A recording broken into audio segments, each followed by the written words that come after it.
Pernyataan berani Maes Hilgers getarkan grup C hingga bilang begini. Ketakutan, media Australia was-was timnya dilibas timnas Indonesia. Benar-benar gila fans timnas Indonesia membludak di Sydney Stadium. Media Australia kaget bukan main. Yuk, simak selengkapnya sebagai berikut.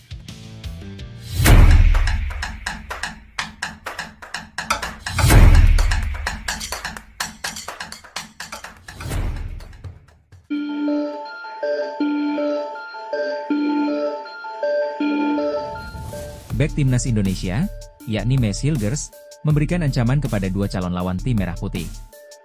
Baru-baru ini, Maes Hilgers diwawancarai oleh induk sepak bola dunia yakni FIFA. Dalam wawancara terbarunya bersama FIFA, Hilgers berbicara mengenai timnas Indonesia. Seperti diketahui, bek berusia 24 tahun itu merupakan salah satu pemain keturunan yang ada di skuad Garuda. Hilgers resmi membela tim Merah Putih pada Oktober 2024 lalu. Sampai saat ini, dirinya baru mencatatkan 2 penampilan bersama timnas Indonesia. Dari 2 penampilan itu, Indonesia mencatat 1 hasil seri dan 1 kekalahan.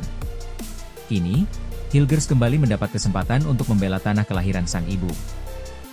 Pada Maret 2025 ini, timnas Indonesia akan memainkan partai ke-7 dan ke-8 grup C kualifikasi Piala Dunia 2026 zona Asia.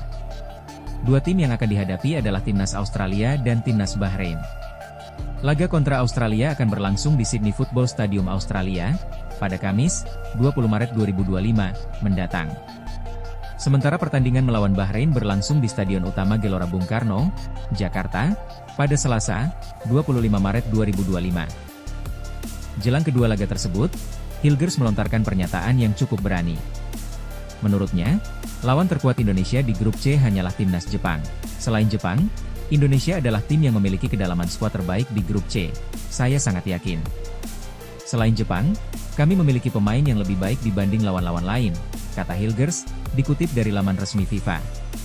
Dengan demikian, menurut Hilgers tim-tim lain kedalaman skuadnya tak lebih baik dari pasukan Garuda.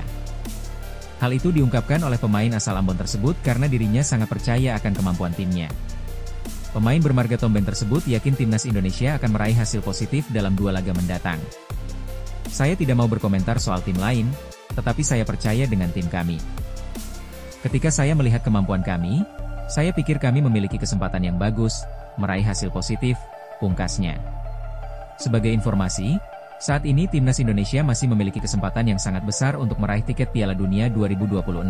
Pasalnya, tim besutan Patrick Kluivert tersebut kini tengah duduk di peringkat ketiga klasemen sementara grup C dengan raihan 6 poin.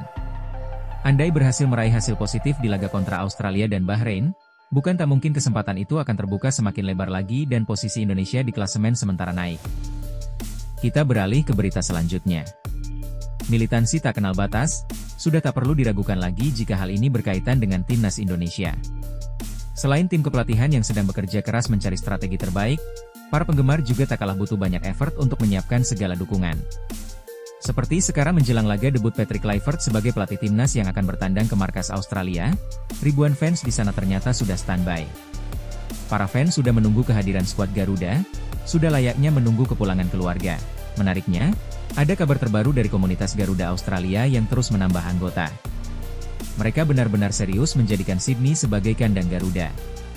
Kali ini, satu tribun sebelah selatan sedang diminta ke pihak panitia penyelenggara. Hal ini juga yang harus dipikirkan oleh Federasi Sepak Bola Australia untuk mengizinkan. Dan tentu saja koreografi sedang disiapkan untuk memberi semangat pada para pemain timnas Indonesia.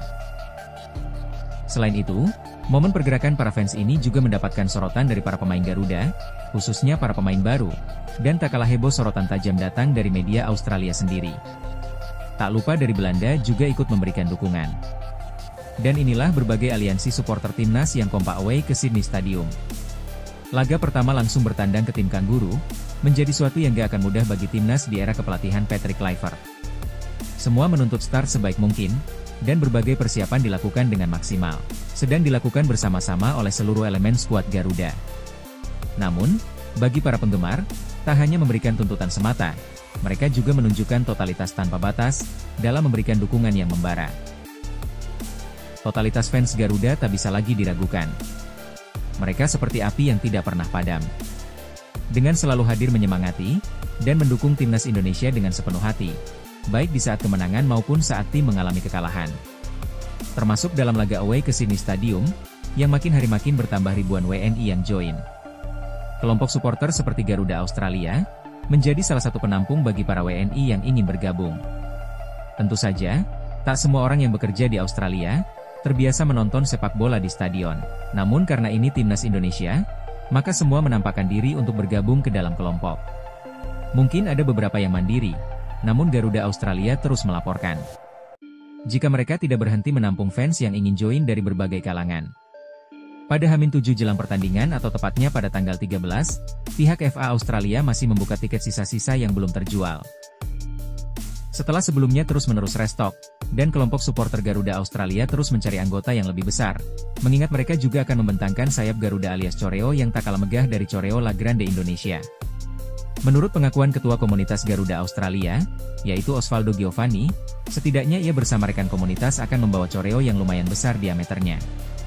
Maka dari itu, jika sebelumnya sudah berhasil membeli sekitar 4.000 tiket, kali ini, sang ketua kembali membeberkan akan lebih banyak, bahkan bisa mencapai 10.000. Tergantung akankah ada yang join lagi sebelum ditutup, dan bisa juga ada yang mandiri tidak mengikuti komunikasi. Angka itu didapat dari seluruh barisan kursi di Tribun Selatan, karena ternyata Garuda Australia telah inisiatif sendiri untuk membooking seluruh tribun bagian tersebut. Yang mana hal ini telah didiskusikan dengan pihak Federasi Sepak Bola Australia, biar jika nantinya fans Indonesia membeludak, bisa ditampung di suatu tempat tanpa tersebar. Jadi sebenarnya kita sudah coba komunikasi juga dengan Football Australia untuk minta di mana sih alokasi supporter Indonesia. Media Australia sampai terkaget-kaget mendengar membludaknya supporter timnas Indonesia di Sydney. Media tersebut juga was-was timnya bakal dilibas timnas Indonesia. Media Australia, Sydney Morning Herald, mengkhawatirkan peluang timnas Australia, Socceroos, untuk lolos ke Piala Dunia 2026. Kekhawatiran ini diungkap menjelang pertandingan melawan timnas Indonesia pada matchday ke-7 grup C kualifikasi Piala Dunia 2026 zona Asia, yang akan berlangsung di Sydney Football Stadium pada Kamis, 20 Maret 2025, pukul 16.10 waktu Indonesia Barat. Menurut Sydney Morning Herald, timnas Australia saat ini menghadapi krisis di lini pertahanan akibat cedera yang menimpa pemain kunci mereka. Bek andalan, Harry Souttar, mengalami cedera tendon Achilles saat membela Sheffield United melawan Burnley pada Desember 2024, yang memaksanya absen hingga akhir tahun 2025. Manajer Sheffield United, Chris Wilder mengungkapkan kesedihannya karena absennya beberapa pemain andalan. Kehilangannya adalah pukulan besar, tidak hanya untuk tim, tapi juga untuk dirinya sendiri. Dia benar-benar merasa hancur, ungkap Wilder, dikutip Sydney Morning Herald, Kamis, 13 Maret 2025. Selain itu, Alessandro Circati, bek tengah Parma, juga harus absen panjang setelah mengalami cedera ligamen anterior, ACL, pada September 2024. Cedera ini membuatnya tidak dapat berpartisipasi dalam sisa kualifikasi Piala Dunia. Pelatih Socceroos, Tony Popovic, dihadapkan pada tugas berat untuk menyusun strategi tanpa kehadiran dua bek tangguh tersebut. Pemilihan pemain menjadi krusial dalam menghadapi Indonesia dan Cina dalam laga kualifikasi mendatang. Popovic harus mencari pengganti yang mampu menjaga soliditas lini belakang timnya di tengah badai cedera yang melanda. Saat ini, Australia berada di posisi kedua klasemen grup C dengan 7 poin, hanya unggul 1 poin dari Indonesia, Arab Saudi, Bahrain, dan Cina yang menempati posisi ketiga hingga ke-6. Dengan hanya 4 pertandingan tersisa, termasuk laga melawan Indonesia, setiap poin menjadi sangat berharga untuk mengamankan tiket otomatis ke Piala Dunia 2026. Di tengah krisis cedera, ada secerca harapan bagi Socceroos. Penyerang muda, Marco Tilio, menunjukkan performa impresif setelah pulih dari cedera hamstring. Dalam 4 pertandingan terakhirnya bersama Melbourne City, Tilio berhasil mencetak 2 gol dan berharap dapat menarik perhatian pelatih Popovic untuk kembali dipanggil ke tim nasional. Saya fokus pada performa konsisten dan ingin berkontribusi maksimal untuk kesuksesan tim, kata Tilio.